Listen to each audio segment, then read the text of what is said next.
Phone tapping వ్యవహారంలో కేసీఆర్ కేటీఆర్లు తెలంగాణ ప్రజలకు బహిరంగ క్షమాపణ చెప్పాలని డిమాండ్ చేశారు మంత్రి ఉత్తమ్ కుమార్ రెడ్డి.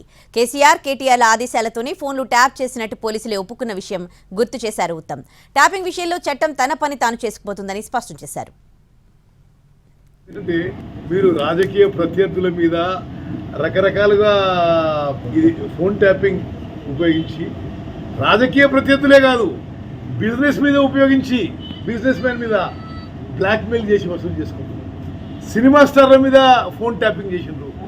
అసలు పూర్తిగా కేసీఆర్ అప్పుడున్న అధికారుల వాళ్ళు తెలంగాణ ప్రజలకి బహిరంగ క్షమాపణ చెప్పాలి. ఇక పనిష్మెంట్ ఎట్లా ఉంటుంది, చట్టం తన పని తను చేసుకోబోతుంది. బట్ ఇంత సిగ్గుమాలిన పని చేసినందుకు క్షమాపణ చెప్పబోయి మరి వాళ్ళు ఎదురుదాడి దిగితే టూ మచ్. మమ్మల్ని ఫలానా చెప్పిండు, అందుకోసమే ఫోన్లు ట్యాపింగ్ చేసినాము, అందుకోసమే వాడు ఎలక్షన్ల ముందుకు పోనీయాలి, ఎలక్షన్లో వాళ్ళకి పోలీస్ వెహికల్స్లో మేము పైసలు ట్రాన్స్పోర్ట్ చేసినాము, మరి అవతల వాళ్ళు అన్ని విధాలుగా నిర్బంధం పెట్టినాము అని వాళ్ళే కదా ఒప్పుకుంది అలా మరి.